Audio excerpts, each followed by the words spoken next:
5월 25일 마감 시장입니다. 자, 오늘 국내 증시는 하락 종목이 무려 1,700개가 넘게 나왔습니다. 네. 특히 코스피는 어마어마하게 시장이 부진했죠. 부진했던 이유는 굉장히 간단합니다. 자, 엔비디아는 엔비디아고, 그래서 부채 한도 협상, 지금 중국 리스크, 한알령 코로나 재확산, 그리고 오늘 이제 이창용 하는 총재가 국내 경제 성장률을 또다시 하향 전망했습니다. 그래서 이런 리스크들을 엔비디아 하나로 끌어올리기는 많이 힘들었고, 엔비디아로 인해서 오늘 관련 테마주들이 급등했고 투자자들이 장 초반에 올랐던 이유는 기술주들의 반등, 그리고 엔비디아가 제시했던 하반기에 이런 실적에 대한 가이던스를 굉장히 높게 잡았잖아요. 그래서 이런 것들에 대한 기대감으로 좀 기술주들이 살아날 수 있지 않을까? 아니면 경기가 좋아져가지고 빠르게 회복이 될 수 있지 않을까라는 기대감이 있었는데, 이런 엔비디아 이슈 하나로는 요 악재 세계를 올리기에는 좀 힘들었다라고 보시면 될 것 같습니다. 제가 계속 말씀드립니다. 5월 달에는 그냥 보수적으로 하는 게 맞고, 6월 넘어가서 6월 첫째 주에 이제 FMC 있잖아요. FMC 확인하고 그 이후에 포트폴리오 늘리고, 또 괜찮은 종목들 바닥에서 추매하고 이제 월급 들어오면 비중 좀 늘리고, 이렇게 하는 게 가장 좋지. 지금은 그냥 2, 3%짜리로 짧게 매매하는 게 가장 좋다. 너무 변동성이 높고 이 드라마틱한 반전이 나오기에는 굉장히 힘든 시장이다. 계속 강조를 드리고 있습니다. 5월 첫째 주부터 강조를 드리고 있어요. 그래서 조금 힘들어도 쉬자. 제가 그리고 오늘도 말씀드렸다시피 이게 정말 중요하거든요. 지금 이 코스피 거래대금률 보시면 알겠지만은, 제가 거래대금은 많이 올려드렸죠. 자, 우리가 흔히 말해서 이 변곡점, 정말 이 코스피가 돌파하기 힘든 2600포인트 이 돌파하기 위한 변곡점이 거래량을 동반한 상승이 나왔을 때가 슈팅이 나왔단 말이에요. 그럼 지금 다시 한 번 더 재돌파를 시도를 하고 있는데, 자, 여기서 만약에 이 구간을 돌파하려면은 지금 거래대금으로는 어림도 없습니다. 네, 어림도 없어요. 20조 원 이상 보여줘야 됩니다. 하루 거래대금. 그러니까 일평균 코스피 기준으로 최소 10조 원에서 13조 원 이상이 유지가 되면서 계속적으로 투자 심리가 회복이 돼야 돼요. 네. 차트를 보는 게 아니고 거래대금을 보는 겁니다. 이 거래대금이 결국에는 이때 이렇게 2600포인트부터 3000까지 올렸을 때는 언제가 나왔으냐? 이 거래대금이 활발하게 확산되었을 때다. 지금은 어렵다. 네. 지금 여러분 삼성전자 SKS가 연중 최고점이에요. 시가총액 1위 사회 종목이 최고점 쳤고, 그리고 1분기 때 2차전 접종들이 워낙 강했기 때문에 많이 오른 상태에서도 이 정도는 겁니다. 자, 그래서 우리는 계속 말씀드립니다. 네, 이게 제일 중요해요. 이제 이거 듣고 마감 시장 종료하셔도 돼요. 자, 시가 1일 거래대금 20조 원 이상 나올 때까지 뭐 그렇게 비중을 넣거나 하실 필요가 없다. 자, 우리가 가장 수익을 많이 번 게 올해 1분기잖아요. 네, 올해 1분기에 정말 수익을 많이 봤는데, 그때 평균 거래대금이 이제 15조 원에서 20조 원 그 사이로 유지가 되었기 때문입니다. 네, 그래서 지금은 하루 거래대금이 애매하잖아요. 뭐 올라와봤자 15조 원 왔다 갔다 플러스 마이너스 1조 원이기 때문에 지금 안 된다.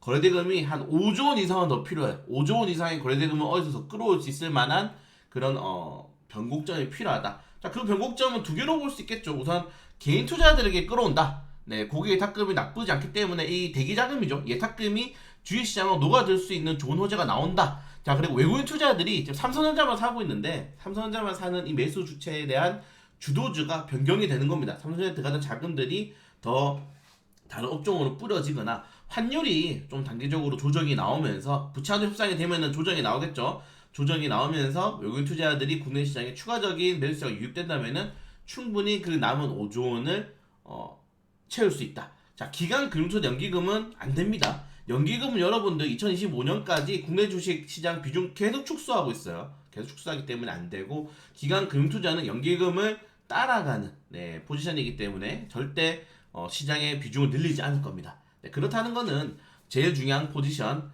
부채한도 협상 이후에 환율, 그리고 환율을 따라서 외국 투자자들이 수급이 들어오고, 수급이 들어오면은 시장이 활성화됐을 때 개인 투자자들이 올라가는 몇몇 종목에 대한 투자가 확대가 되는 게 가장 중요하지 않나. 이 정도 포인트. 자, 이제 마감 시장 종료하셔도 됩니다. 네. 왜냐면은 똑같은 내용이에요. 똑같은 내용. 네, 이 내용들이 굉장히 똑같은데, 오늘 이창용 총재가 제가 전문을 다 봤거든요. 굉장히 중요한 말을 했어요. 네, 굉장히 중요한 말을. 제가 이렇게 뉴스 링크 올려드리잖아요, 여러분들. 이 뉴스 링크를 꼭 보셔야 됩니다. 클릭하셔서. 네. 자, 이창용 총재가 오늘 한 말이 굉장히 중요한데, 당분간 미국도 그렇고 우리나라도 그렇고 금리 인하는 어렵다는 걸 얘기한 겁니다. 자, 재정 통화로 저성장을 해결하는 거는 나라 망가지는 지름길이다. 그러니까 뭐 지난 정부에서 소득 주도 성장이라든가 그리고 지금 작년에 연준이 했었던 재작년에 했었던 엄청나게 돈을 푸는 거는 결국 시장에 그렇게 큰 도움이 되지 않는다는 거예요. 네.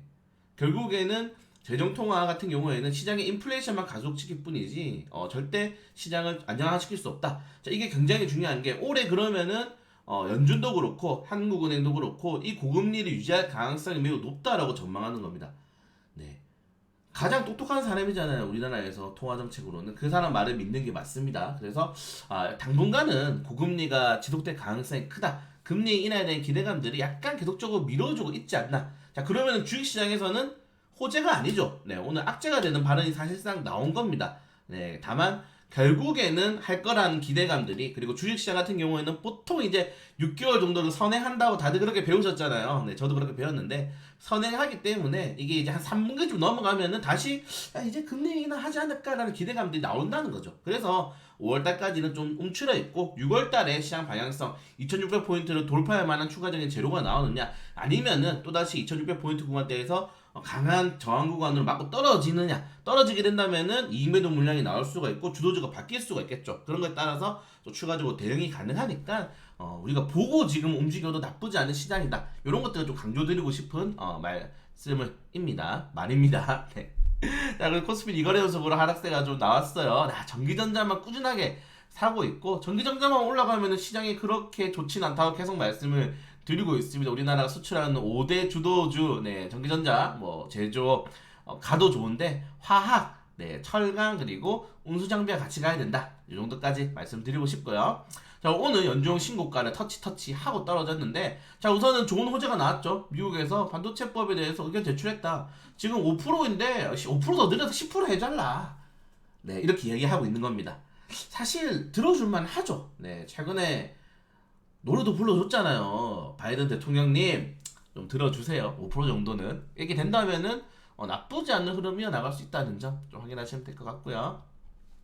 네, 그 제외하고는 뭐 가는 종목들만 가고 있는 상황에서 자 코스닥은 거래대금이 또 쭉쭉 떨어지고 있습니다. 이렇게 쭉쭉 떨어지고 있는데 뭐 이제 연휴기도 하고 그리고 오늘 이제 에코프로에 대한 악재들 계속 말씀을 드리고 있잖아요. 에코프로에 대한 이 매도 의견이 계속적으로 나오고 있다. 근데 개인 투자들은 거의 9천억에서 지금 1천억 넘어간 걸로 알고 있거든요. 베팅이 나오고 1조가 넘어간 걸로 알고 있는데 일단은 오늘 이제 그 배틀 아저씨도 다시 언론에 나오셨고 다만 이게 최근에 에코프로를 끌어올렸던 주요 재료들 중에서 악재가 좀 많이 나온 건 맞아요. 네.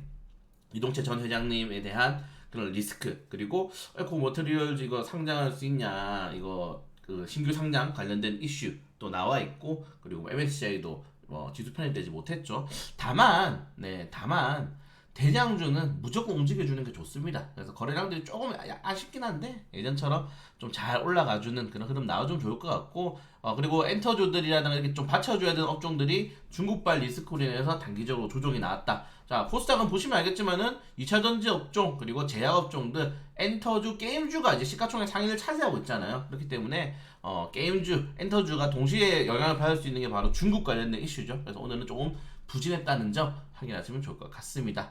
그래서 에코프로 보유하신 분들은 60일선까지는 계속적으로 좀 넉넉하게 보셔도 나쁘지 않을 것 같아요. 항상 거기서 반등 나왔으니까. 그리고 빼따라 다시 언론에 나오셨잖아요. 네, 여전히 응원하시면 될 것 같고 제가 사실은 부정적인 의견을 많이 에코프로에 대해서 이야기를 하지만 너무 많이 올라서 얘기를 하는 거긴 하고 그리고 응원합니다. 대장주는 항상 응원을 받아야 돼요. 네, 응원을 하고 있기 때문에 보유하신 분들 좀 힘내시길 바라겠고요. 다만 이렇게 증거사들이 계속적으로 좀 다른 의견을 내고 있는 거는 그렇게 쉽지는 않다. 이 정도까지 말씀을 드리고 싶습니다. 자, 그리고 오늘 상한가 코스닥 3개 나왔고 자 그리고 코스닥 그 코스피에서 우선주라든가 뭐 제가 막 특이한 종목들 같은 경우는 상한가 종목에 넣지 않기 때문에 그런 것도 좀 잘 확인하시면 좋을 것 같습니다.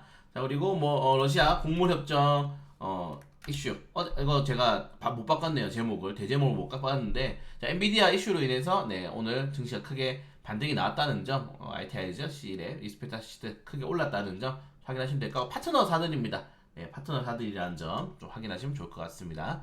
그리고 오늘 시간으로 윤석열 대통령이 제가 그렇게 G7 정상회담에도 피해 다니려고 했는데 지금 잡혔는데 야 그 러시아 이거 우크라이나 가면 안 되거든요. 우크라이나 가면 돈 나가서 안 되는데 자 그래도 우리 SI 가지고 있고 덕신아버지 가지고 계신 분들 많으니까 네 그래도 올라가면 좋은데 저는 뭐 전체적으로 이야기를 하는 거니까 그래서 인도적인 지원만 좀 했으면 좋겠습니다. 인도적인 지원. 지금 너무 돈을 많이 요구해가지고 부담스러워요. 네, 너무 돈을 많이 요구해가지고 안 갔으면 좋겠다. 근데 가게 되면은 우리 뭐 SI랑 덕시아니 가지고 계신 분들 많아가지고 가면은 뭐 아이고 다행이긴 한데 그래도 안 갔으면 좋겠다. 이 정도까지 좀 말씀을 드리고 싶습니다. 네, 오늘 뭐 요 정도 내용이 있고 최근에 2차전지 업종들 또 부진하고 자동차 업종들 저희가 좀 많이 들어가 있는데 부진하죠. 최근에 이제 뭐 그 파워비슈도 다시 한 번 더 나오고 있어서 좀 부진한데 괜찮아요. 네, 괜찮습니다. 네, 항상 괜찮다고 말씀을 좀 드리고 싶어. 그러니까 제가 망가지는 종목이라던가 뭐 정말 와 말도 안 되는 종목은 그냥 과감하게 손절 신호 드리잖아요. 아직 그 정도까지는 아니다. 네, 시장이 많이 흔들리고 있는 상황에서 주도주가 지금 약간 쉬고 있는 단계 그리고 테마주들이 계속 교체되고 있는데 사실 자동차 부품주들 같은 경우에는 자동차 2차전지 주도주가 활성화돼야지 움직이는 종목들이잖아요. 지금은 단계적으로 조정이 나오고 있기 때문에 어느 정도 좀 지켜보고 자 우리가 말씀을 드리고 싶은 거는 뭐 비중이 큰 종목들이 많이 없다는 점 그런 것들 좀 강조를 해드리고 싶어요. 그걸 제가 5월 내내 강조를 드리고 있기 때문에 여러분들이 그 저희 분에 한 명 있습니다. 뭐 큰손님이 한 명 계신데 그분처럼 한 종목에 막 3, 4천씩 넣으시고 근데 그분이 워낙 투자금이 크시니 그러시면 안 된다는 점. 그래서 비중 잘 조절해서 우리가 1분기 때 좋았던 분위기를 좀 이어나갈 수 있게 전략 잘 짜볼 테니까 지금은 좀 보수적으로 하고 재미없더라도 우리가 이유를 알고 있잖아요. 그 이유를 좀 알고 그 악재들이 해소될 때까지는 약간 호흡 길게 가져가는 게 어떨까라고 좀 권유를 드리면서 마감 시간 마치도록 하겠습니다. 그리고 오늘 뭐 이제 8시에 좀 있으면 이제